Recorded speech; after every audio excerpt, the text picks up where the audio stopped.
When you want to buy a house, you want to go to somebody that knows what they're talking about and that has your interests at heart. We'll be building on values that are the kind that you can put on the front page of a newspaper and that everybody that's associated with the company can be proud of.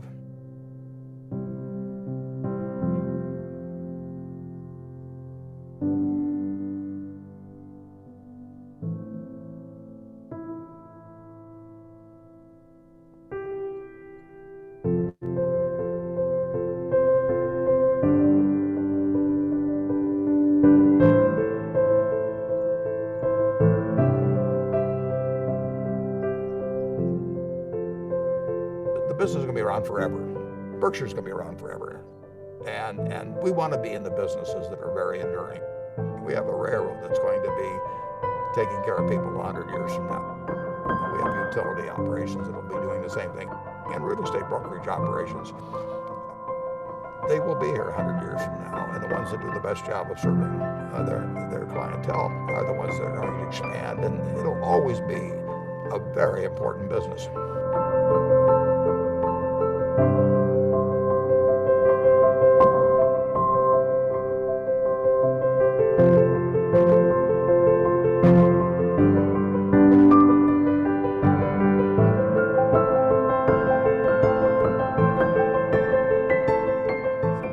Become better, stronger, wiser, and more unique, and serve the customer better.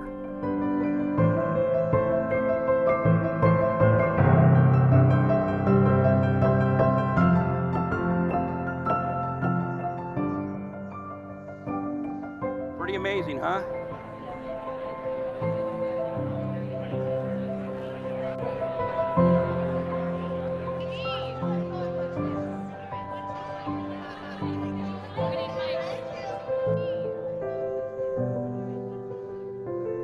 I think finding a home that's going to be where your kids grow up, where the neighborhood kids come in, whatever it may be, it fills your life with memories you can't get any other way and brings all kinds of pleasure.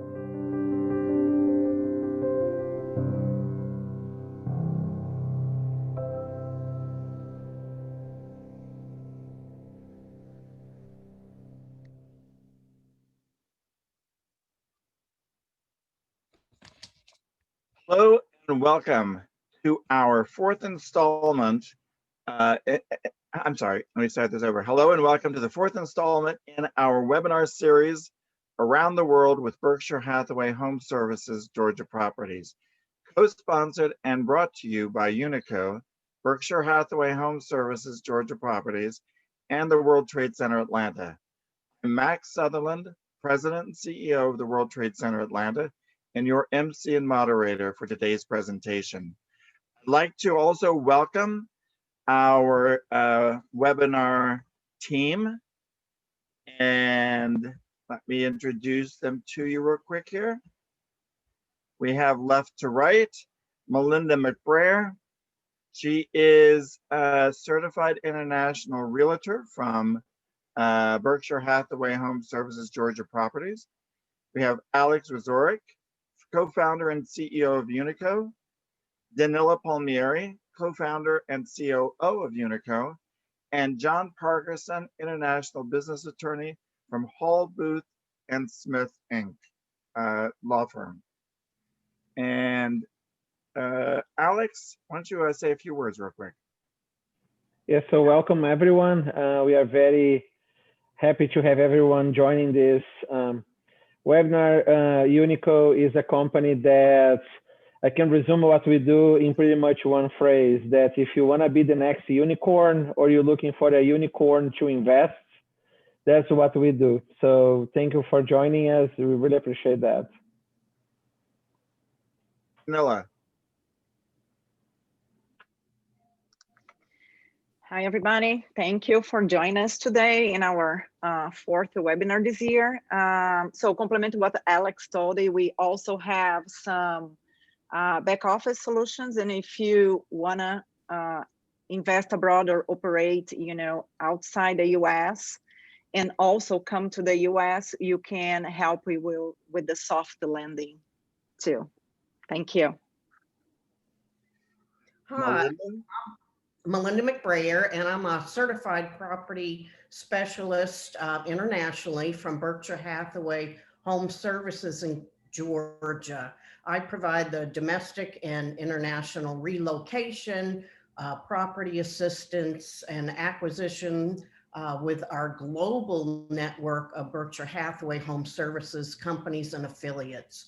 And I am happy to introduce today's special speaker, Sacha Brousseau. He is from Quebec office, the founder and CEO of BHH, Berkshire Hathaway, Quebec. And John, you're muted, John.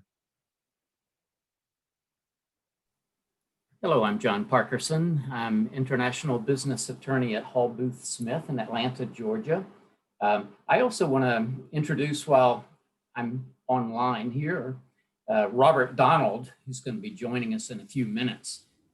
Rob is counsel in the international law firm of DLA Piper. He works from Toronto office, but I can tell you Rob is a member of the Quebec bar. He alternates his time, I think, between the Toronto and Quebec offices much of the time. Longtime friend of mine. I won't say he's an old friend of mine because we're not old. But I've known him from the time I was with Delta Airlines. He's truly one of the world's aviation law specialists, but he's also now a generalist and can provide us a lot of legal tips about doing business or relocating to Quebec. So I look forward to talking and hearing from Rob. Thank you.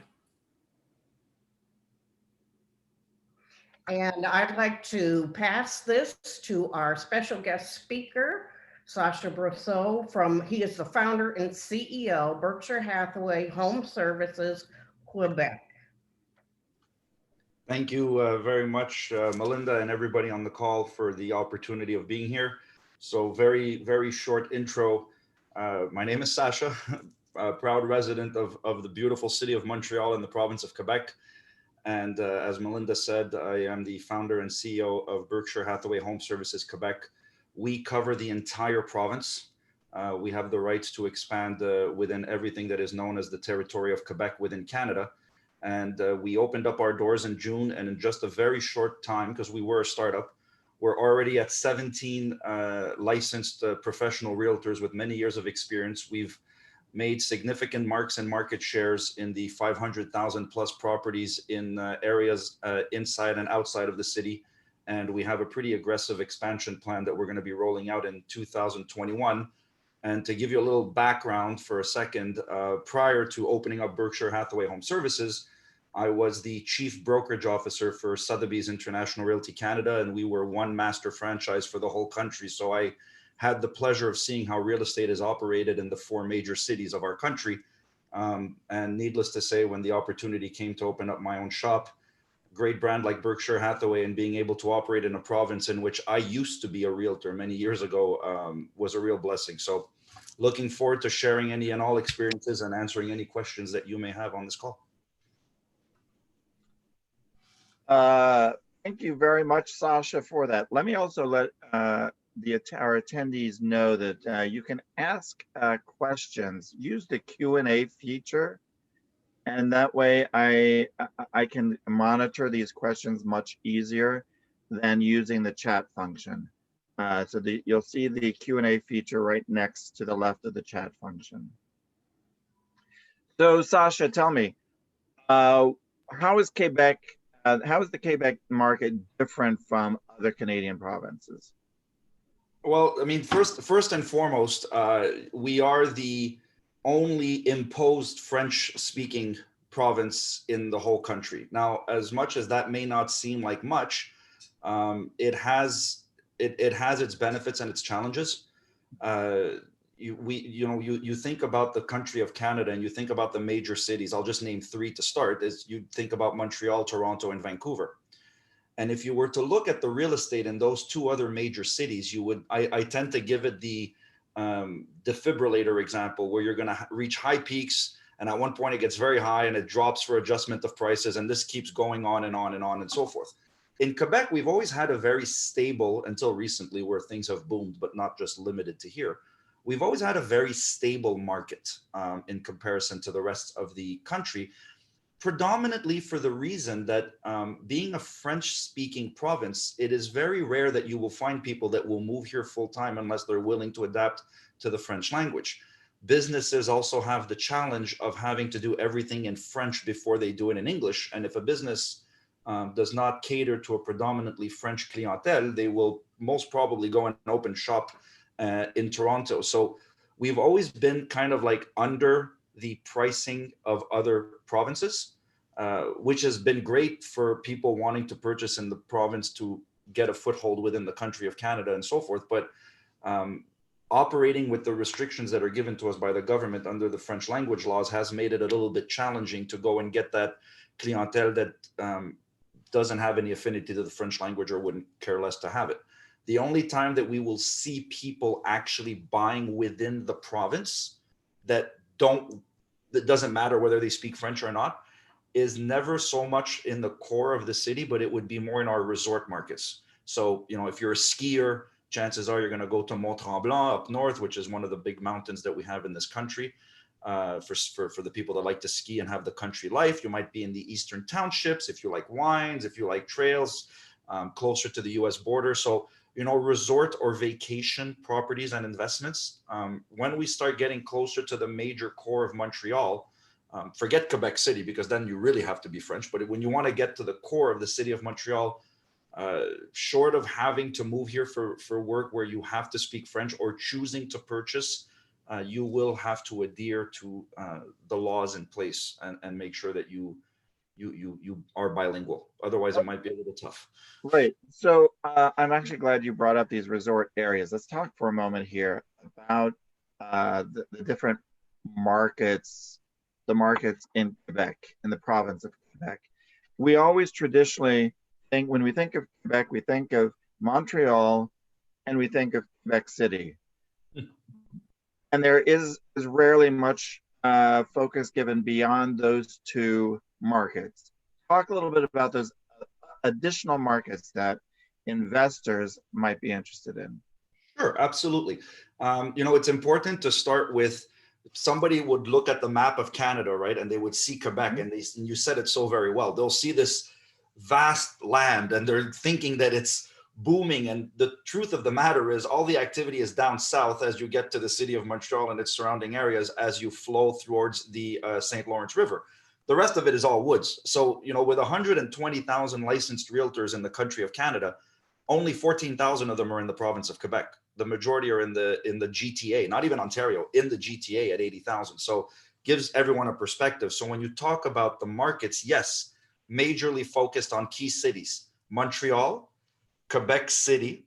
In between, you're going to have like a little bit more rural areas, Drummondville, Trois-Rivières, smaller markets, but still for the province, notable cities. If you were to work in particular trades such as wood and so forth, you would probably want to reside in those cities. And then we have resort markets, as I was mentioning earlier. So if you're a skier, you're going to think in Canada, Whistler, Blackcomb, and you're going to think Mont Tremblant, which is a booming resort market, especially with COVID, where people have been spending much more money buying secondary homes in rural areas outside the city.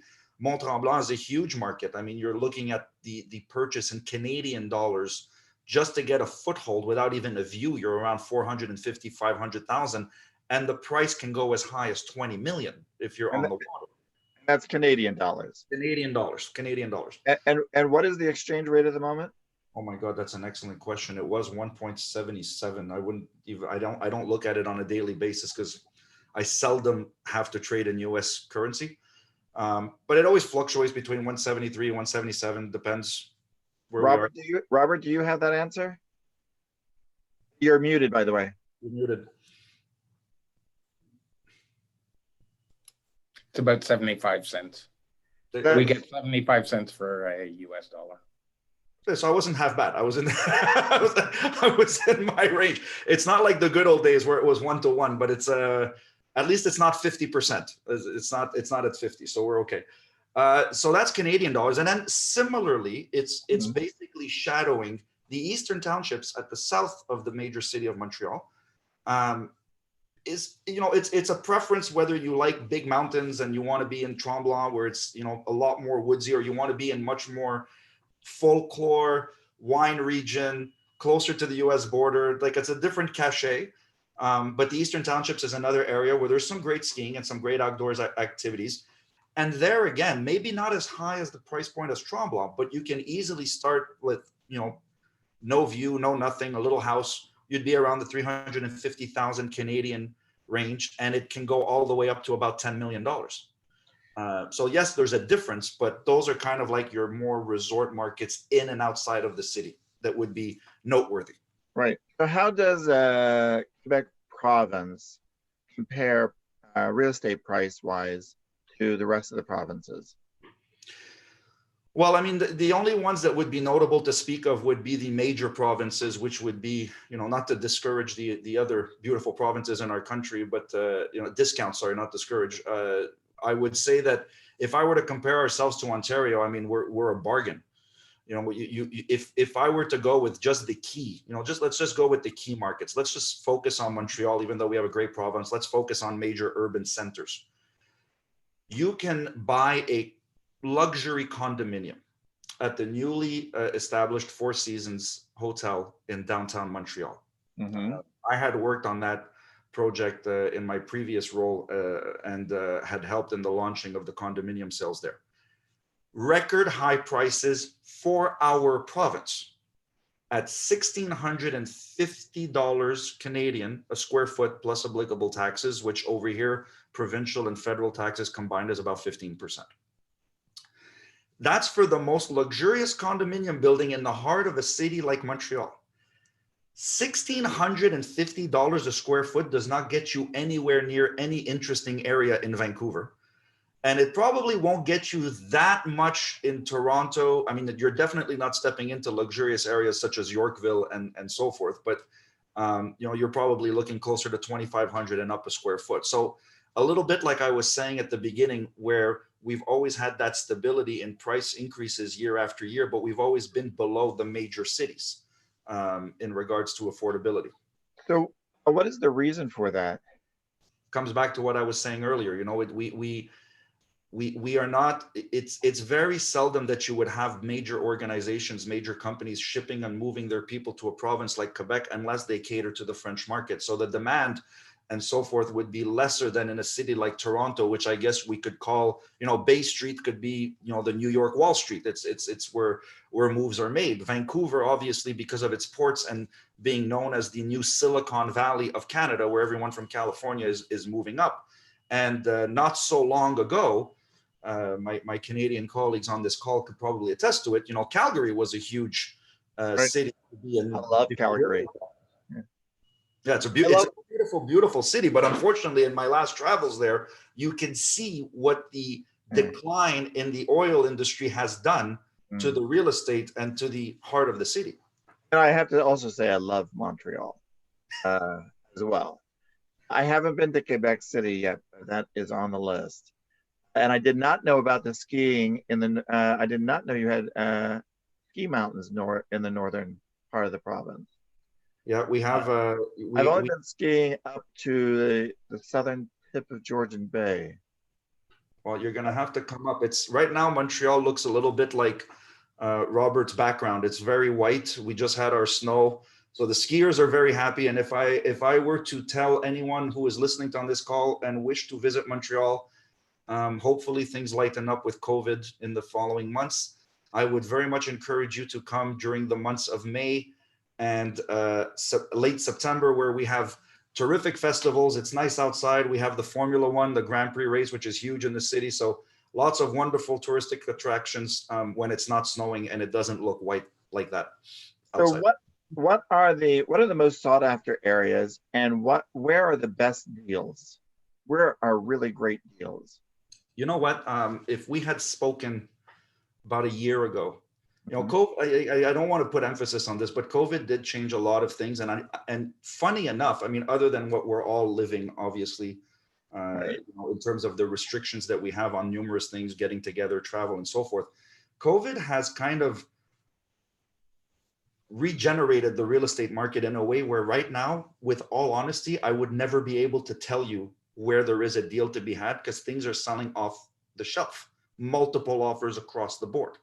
Now, again, if all dependent on the needs of a person, but if we were to go with our markets here, what used to be the most sought after areas was always the downtown core, the Golden Square Mile. A little bit like that Four Seasons example I was giving you, but there are numerous buildings around where people could just, not even in some cases, not even have a car, walk to shops, restaurant, work, use public transportation if they wanted to. There was a lifestyle downtown. COVID has shifted that. The worst market we're in right now is condo related in downtown Montreal. People are buying on the outskirts because they've seen what it's like to be caught in a condo with no balcony and they want land. The cost of property with land, garages, the whole 9 yards for the 20 or 25-minute drive it might take you to get into the core of downtown, not to mention the annual carrying costs, taxes, etc., has made it more interesting for people to move into the outskirts, into the suburbs of the city. That's where I live. I mean, everyone thought I lived far. Now with COVID, everyone loves coming to my house because they say that, oh my God, it's terrific. We can breathe. But, is this going to shift back to downtown? People are getting used to having this new life of commuting, working from home, wanting the luxuries such as land, like I mentioned earlier. So contrary to deals to be had, like right now, there's no deal to be had downtown. It's just that the condo market is suffering a bit where people are kind of putting them on the market or thinking of moving. A year from now, I'll probably tell you that the deals are going to be in condos downtown Montreal. Right now, it's priced adequately, and anything outside of that downtown core, you're in a bidding war. Like things are on the market. We used to have things on the market on average for 3 months. If it's properly priced, I mean, obviously, if your house is $1 million and you ask $3 million, people are not crazy. They're not going to overpay. But if you're properly priced, you're on the market for 72 hours max. Wow. So that brings us to the next question here. What does the market look like for 2021? There's one thing in all of my years in this business I wish I had is a crystal ball. I'd be a much happier and wealthier man if I had one. But from what we can see, there's, I believe that for Quebec, for the markets that we're in now, I believe we're going to start seeing a little bit of a flattening of the curve, not to sound like our medical experts when they talk about COVID, but we're going to see a flattening of the curve in terms of the increase by spring. The reality is that the supply has been so low these past few months. Why? Because prices went through the roof. So if you're living, let's use my $1 million example. If you're living in a $1 million home and you're thinking of capitalizing, because if it's your primary residence, it's tax-free capital gains, right? The problem is things went up so high that your $1 million doesn't get you exactly what you currently have now if you go somewhere else. So inventory has been very low. We've been seeing people wanting to move out more often than not because being within their four walls for so long, they realize the space might be a little bit tight if they have kids, or it might be too big for them because they're not used to being at home so much. The unfortunate cases where there's a separation or a divorce and people need to move out. But if you're just choosing to capitalize on your investment, this is not the time to do it. I believe that with what people are now seeing with properties flying off the shelves, we will see a larger inventory being created between now and spring.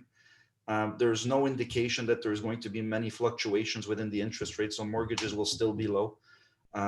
We just had a client over here take a mortgage for 1.25%. I mean, that's the cost of borrowing money is nothing.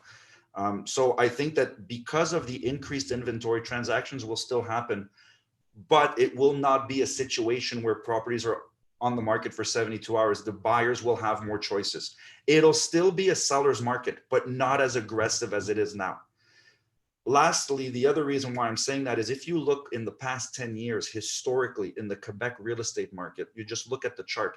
Anytime there's a major peak, it's kind of, there's many factors and we'd have many hours to discuss it.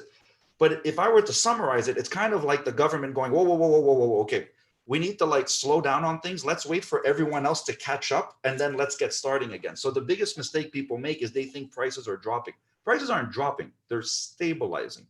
And then when you see them go increase again, they're like, prices are going up. Fair, it's just market increases. But when someone's at 3 million and they realize they should be at 1 million, that price isn't dropping, it's just adjusting. So that's why I'm saying that I anticipate that by spring, we'll start seeing a flattening where it's not so much as a high peak as we are currently seeing. So curious here, our last real estate bubble burst back in, what was it, 2008, 2009, something like that, 2010, around there. Melinda, you're on mute and you're shaking your head, but. Yes, you're correct, Max. 2008, 2009. So, Sasha, tell me, does the Canadian market, real estate market, parallel much to the American market? I won't lie to you, from my experience, it's province dependent. I don't want to speak for the other provinces. You know, Toronto obviously was a little bit more affected when there was a crash for you guys in the US. Quebec, again, for the similar reasons we spoke about earlier, not so much. But the other thing is that we're very blessed in Quebec. You know, a lot of people in Quebec, in Canada, actually, sorry, let me be general in this. In Canada, we're very blessed. We have, for better or for worse, as much as some people may complain about it, we have very rigid laws when it comes to borrowing money. You know, I think about what happened in the US, and it was very well depicted in a popular movie that you guys had, the Big Short, which, you know, although comedic in some instances, was actually pretty accurate, where people were leveraging what they had to buy other houses, 0% down, etc., because, hey, houses are never going to go down, right? But over here, there is so much regulation in place that foreclosures are not very common, especially here. You know, you really have to go through a lot to get a mortgage, short of putting 20% or more down.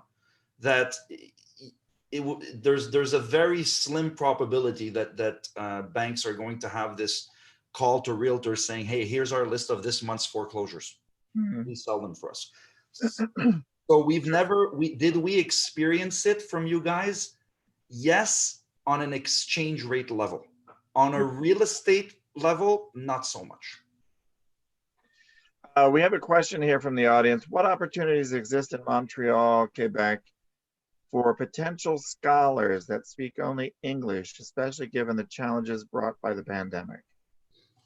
So the beauty of, actually, you know, that's an excellent question. If I were to say that there was a group of people coming here that don't speak French that could adapt, it would be the people that are looking to go to school here.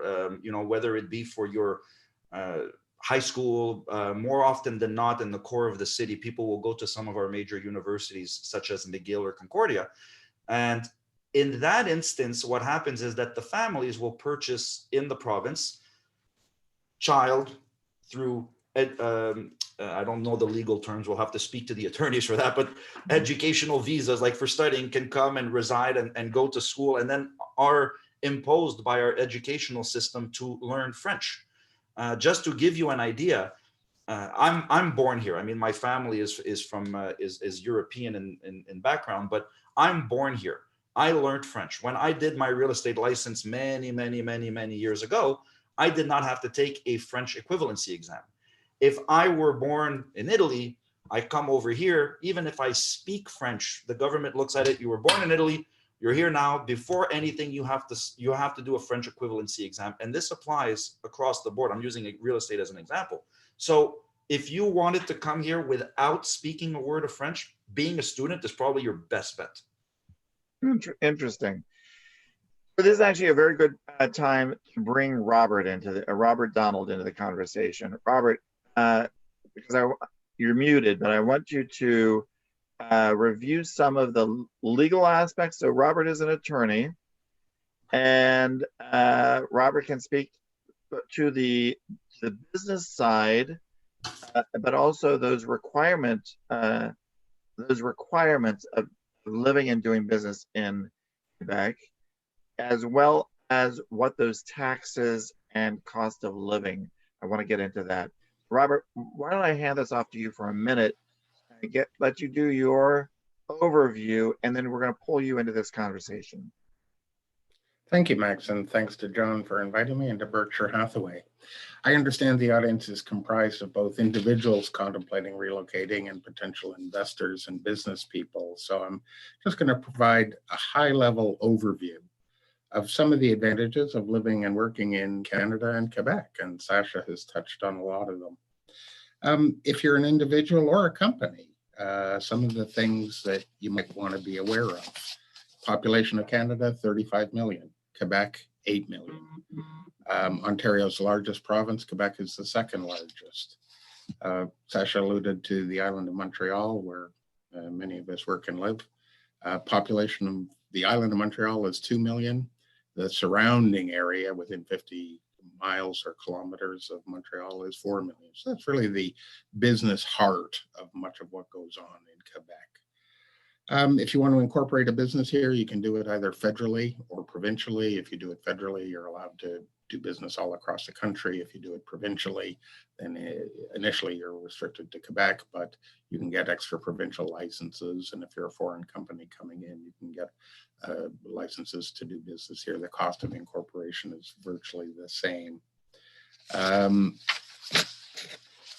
Business or individual taxes, business taxes, very similar in Quebec to, first off, we have both. In Quebec, we have federal taxes that we have to pay as individuals and business, and we have to provincial taxes.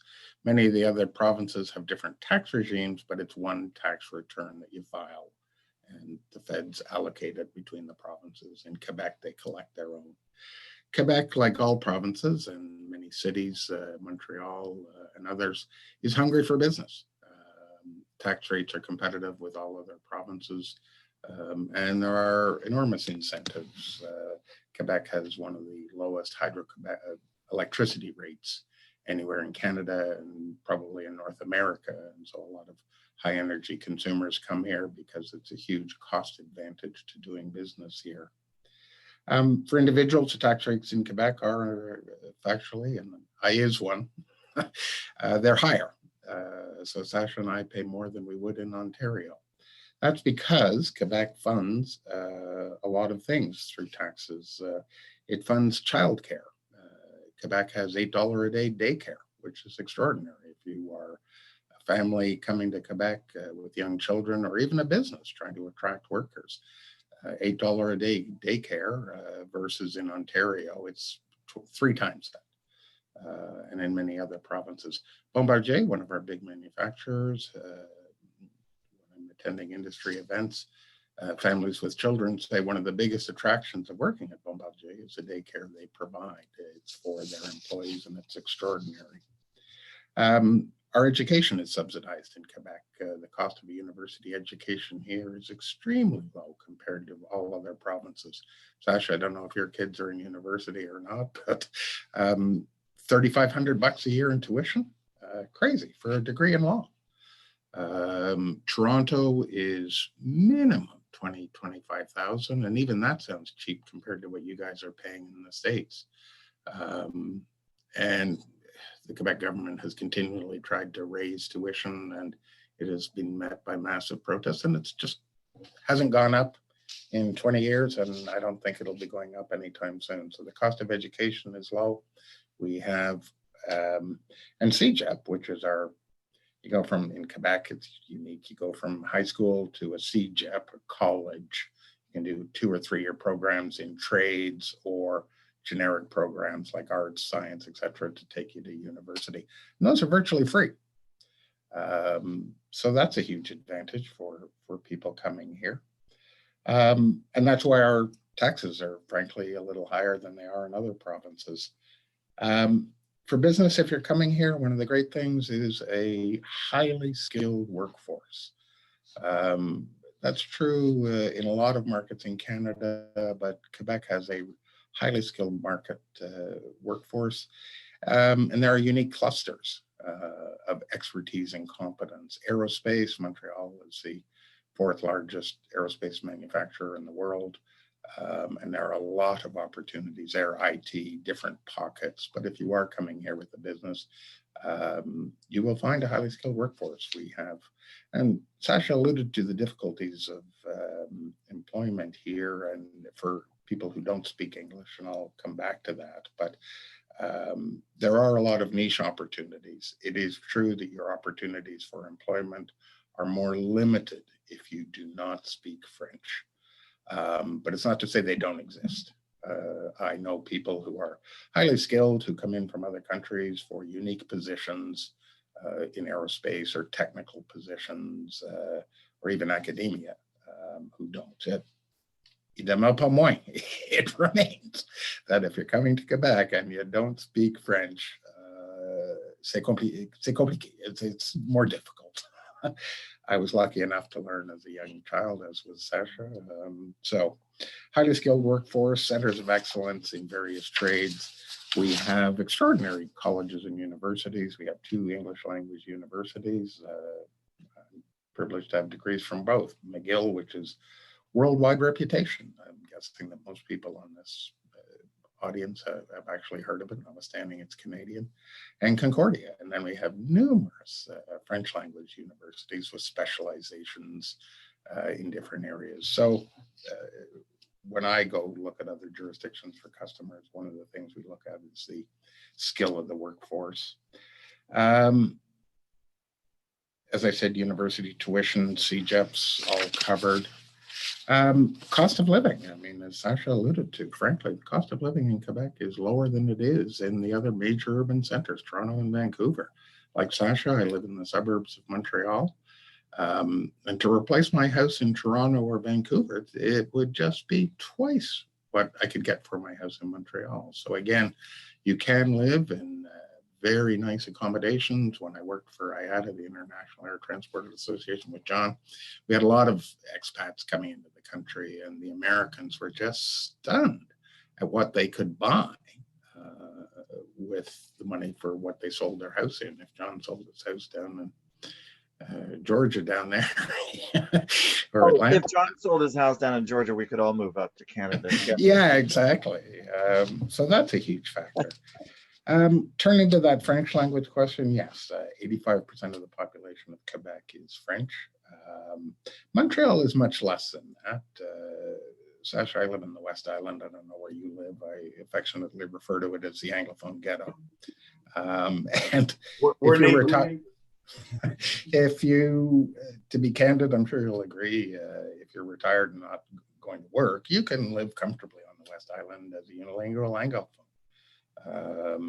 But if you're trying to get a job in Quebec, it is true. If you're operating a business in Quebec, as Sasha alluded to, bluntly, your business is going to be run in French. There are laws that say you must operate in French if you're over 50 employees, and the Quebec government is looking at expanding that even to smaller companies now. Doesn't mean there's no Anglophones in there, and a lot of the day-to-day conversations are in English, but your communication with government will be in French. As an individual, you can request that it be in English, and generally that's respected. Your signage has to be in French outside your business. Inside, you can have smaller type in English or another language. Your packaging all has to be in French or bilingual. So those are all issues. That's pretty much the overview, Max. As I say, it's a high-level overview as opposed that's to good. The tax issues, but it's a good place to work and to live. And so I actually have a few questions for you that you touched on here. One is tax rate. What is, because you said the taxes are higher in Quebec than they are in the other provinces, but cost of living is less. So what are the tax rate? Because more is provided by the government as government services. So what are the tax rates? What would an individual making $100,000 a year pay in taxes in Quebec versus a person who earns $100,000 a year? What's their tax rate in Ontario? So the top marginal tax rate in Quebec is about 46, 48%. Mm. Unfortunately, in America, my understanding is that you consider people to be rich making over 250,000. In Quebec, it's 50, 70,000, and then you start hitting the higher tax rates. You know, the difference on 100,000 between Quebec and Ontario would be approximately $7,000. It's getting closer, I should say, but 7,000 after tax would be approximately the difference on 100 grand. And what about business tax? What are the differences in business tax? They're pretty comparable across the country. Everybody's competing for business dollars, so there's not a significant difference. I wouldn't locate a business here or in Ontario based on corporate tax rates. What I would look at is special incentives from different provinces to attract different segments of the economy or different business. And as I said, Montreal and aerospace, if you're in that game, Montreal would love to talk to you, as would Quebec. Certainly, because of all the and things of that nature, they all end up getting deals with the government to come and relocate. But that's, everybody does that. Every city and every state or province competes for new investment. Now you mentioned we spoke about the cost of living itself and real estate being less expensive in Quebec than it is in the other provinces. But let's talk about aside from real estate, you have and you guys, I think Sasha, you mentioned that energy is cheaper. Was it Sasha you mentioned that, or Robert? One of you mentioned that energy prices are lower in Quebec, right? Robert mentioned it because we are based on it's I mean, it's funny that we talk about it because my father was the executive vice president of Hydro-Quebec, and we base ourselves on hydro energy from dams that were man-built in different regions, and we've even started exporting some of that energy. So the energy cost itself is cleaner and cheaper, so we're not gouged when it comes to electrical costs. What about the other day-to-day prices, commodity prices, grocery prices? We look frequently at cost of goods, grocery prices as a standard or metric for cost of living. How do they compare in Quebec versus the other provinces, or does it is it mostly the utilities and the real estate that is lower in price? And I commute between actually Ottawa and Montreal, and I have houses in both. The biggest factors for Quebec are the subsidized education, the $8 a day daycare, the low cost of hydro, and the relatively low cost of housing. The cost of transportation, roughly, it's not a significant difference. The cost of groceries, not a significant difference. There's been a major scandal in Ontario over Ontario hydro rates.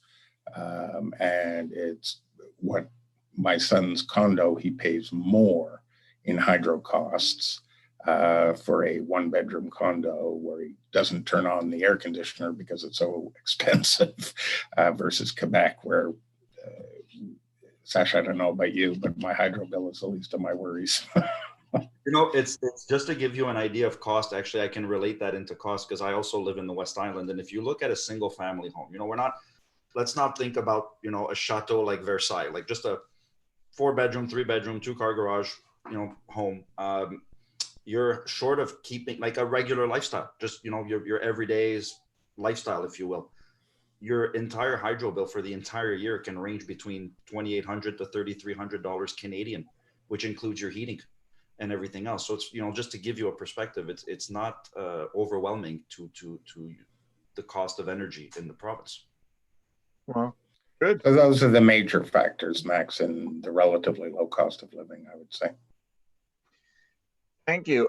John, you're an international business attorney. How can you, as a U.S. lawyer, help someone who's in the U.S. who's interested in expanding into Quebec? Now, I think I think probably the greatest value that someone like me, a state of Georgia attorney who practices in the international environment, can bring is helping to bridge between the legal systems. You know, at times I feel like I'm a traffic cop for my U.S. attorneys, U.S. clients. I'm finding them or helping them find the right legal counsel in Canada, and I think you can see why one of the reasons that I value so much my friendly relationship with Rob Donald here. I mean, he's personable, but he has his feet in both worlds. He's both in Quebec and he's in the outside Quebec provinces. So, you know, because of those differences, I think it's important that you be able to recognize the legal issues. I have a general understanding of the differences in our legal systems in the US and in Canada and Quebec, which is another layer maybe of complexity. And, you know, having identified many of those issues for my US clients that are considering relocating, I think that starts them down that path where they get just sort of an initial introduction and then they can take it from there. I believe that's where I really come in handy. And then if that US client actually relocates to Quebec and they have business transactions that are cross-border, I mean, that's really the core of my international legal practice. Rob may be on one side of that transaction, I may be on the other, just for example. So I think that's where we come in handy. Excellent. Alex and Danila, let's talk a little bit about what those benefits of investments are, and what are what you guys see as the ways of securing investments in the Quebec market. Yeah, sure. So what we have been seeing is very similar to what Robert was mentioning. So today, there is a huge attraction for businesses to invest in the province of Quebec in some industries like airspace, IT, telecom, biotech, pharma, and some other industries where we call the knowledge economy, that is shifting from the past where it was extremely focused on natural resources that is in that province. They are substantial, but they are transitioning to this knowledge economy. And by doing businesses or installing a business in Quebec is a huge benefit from the dollar exchange rate, that the size of the investment is lower. And if you're going to resell those services and those products back to US, you end up having profit margins that are different than if you would be established here.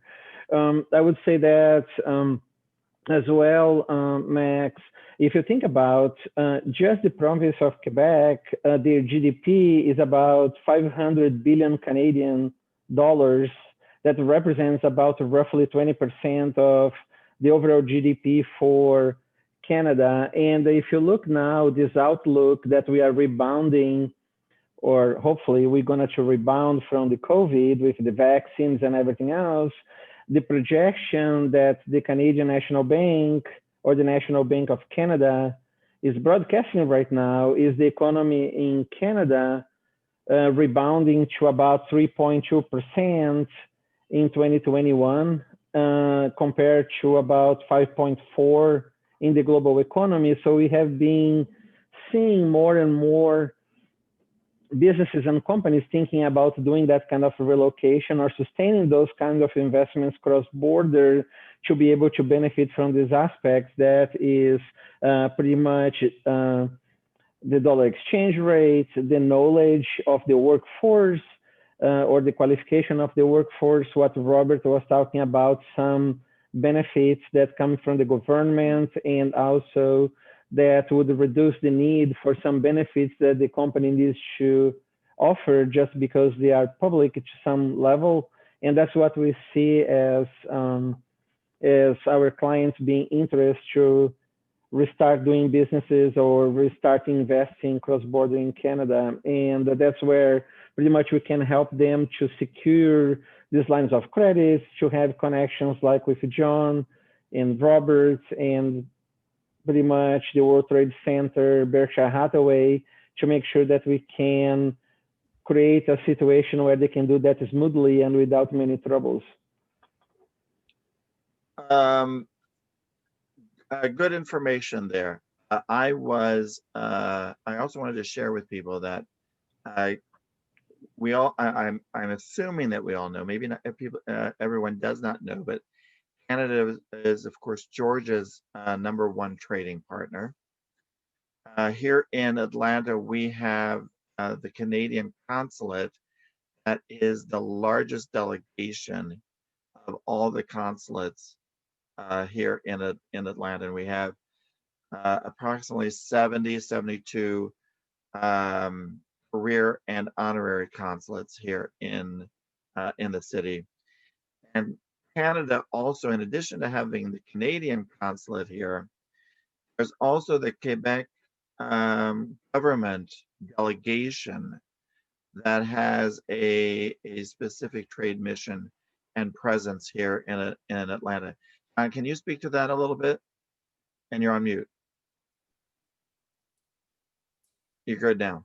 Well, I can tell you a little bit about that because I'm in the consular corps community. I represent the country of Hungary, but Canada does have the largest. But I wanted to point out also that, you know, in addition to the Canadian Consulate General in Atlanta providing what we think are the more traditional consular services, that is helping Canadian citizens who may have some difficulties in doing business in Georgia or issuing, you know, visas or passports and those kinds of things. It has a very significant trade office that's actually separate from the Quebec trade office, which is kind of is an unusual arrangement. I think that Flanders in the Netherlands has a separate trade office, but there aren't many of those dual kinds of offices. But what I find to be really unique and encouraging is that the Canadians trade office, the trade group doesn't view Quebec trade group as a rival group. They collaborate, they work together, you know, they communicate regularly. I go to a Quebec event, I find the Canadian Consul General there and her trade people. So it's an interesting relationship that I think is very beneficial to Atlanta. And it also points out how important this region, because they represent more than just Atlanta and the state of Georgia, it's a southeast region, is to U.S.-Canadian trade generally.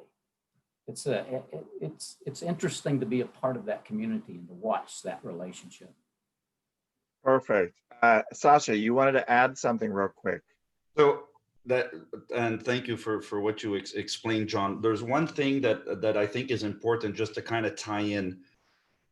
As many of you know, the only thing that can really affect real estate when it comes to Quebec, short of the general factors, which could be economic, which won't be necessarily province related or anything else.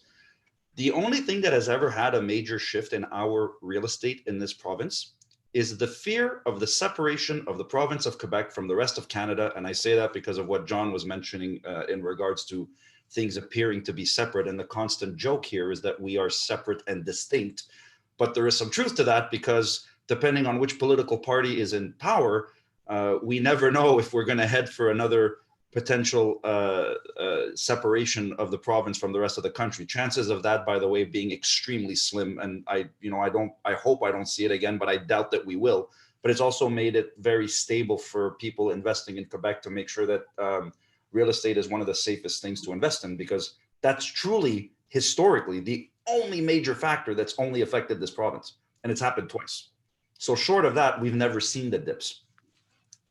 Excellent. And this brings us to a great point where we have a video to show. Robert, did you want to say something real quick? And you're on mute. Just looking forward. One of the reasons for the high tax rate in Canada is that we have free medical. Everything virtually all services, including major heart surgery. Sasha and I take that, and every Canadian takes that for granted. That's part of the reason our taxes are so high. Excellent. Just wanted to add that. Let's cue up that video and run that.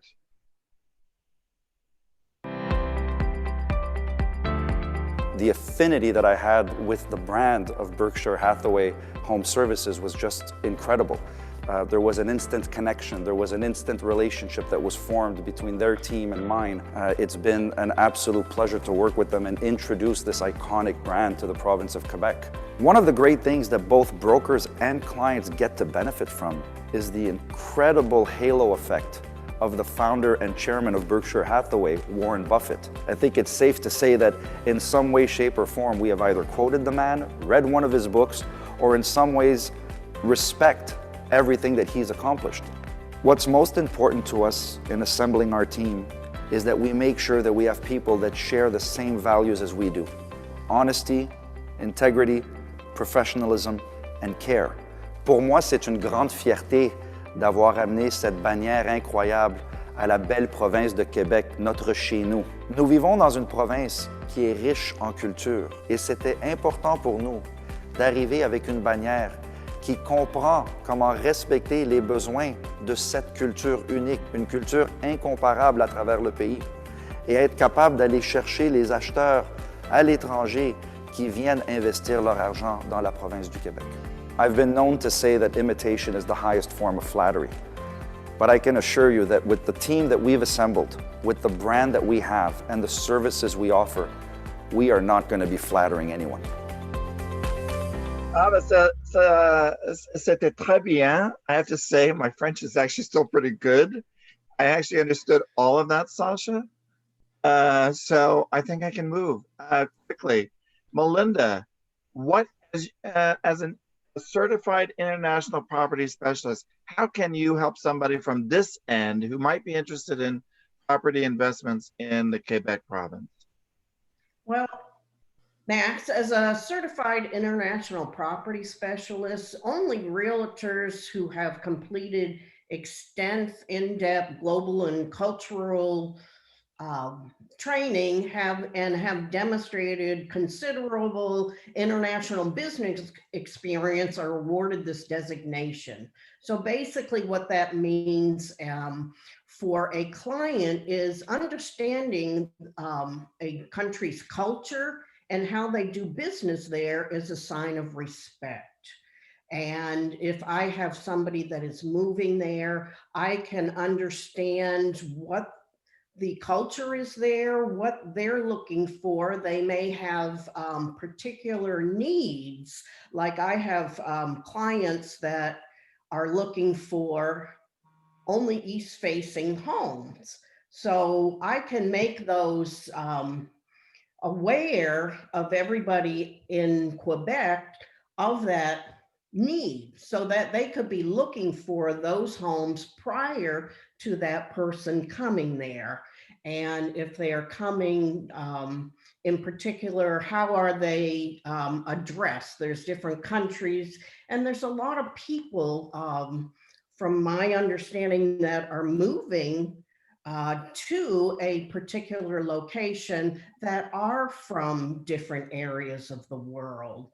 So I can make those, what they're looking for known before they come, types of homes, schools. So all those small details that are very, very important to your clients. Excellent. Thank you, Melinda. On behalf of we're right up against the hour here. On behalf of Berkshire Hathaway Home Services, Georgia Properties, on behalf of Unico, and on behalf of World Trade Center Atlanta, I would like to thank you for having joined us today. We have our next installment in January. Danila, that is, do you know the date on that yet? No, we didn't define yet. Our country we're visiting is, which country are we visiting in January? Spain, right? I'm sorry, Max? Are we visiting Spain in January? I think so, yes. We are now planning all the sections for next year. Excellent. Is there anything else you'd like to add real quick? No, just to thank you everybody to join us today. We've been putting this program in other countries for next year as well.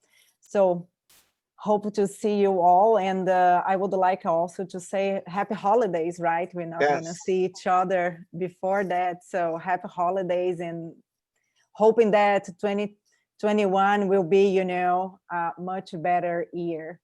Yes, thank you very much. Yeah, I agree. I'm going to reiterate that. Very Merry Christmas to everyone. Happy New Year. Stay safe. We look forward to seeing you in 2021. Sasha, we want to thank you for having been a guest speaker today. Robert, we are so happy that you were able to provide us with some of the legal aspects and insights. Robert, of course, John, of course, you're always an incredible asset to this team. And Alex as well. Thank you, everyone. We look forward to seeing you again in 2021. Stay in January, stay safe, and keep an eye out on our website, the WTCatlanta.com website, because there are going to be some changes on the website. It's going to become more interactive. And we are going to, we're partnering with Berkshire Hathaway, HomeServices, Georgia Properties, and we will be offering some special incentives to anyone who registers through the World Trade Center Atlanta co-branded page with Berkshire Hathaway. And we'll see you guys in 2021. Again, happy holidays. Thank you. Thank you, Max. Bye-bye. Bye. Bye.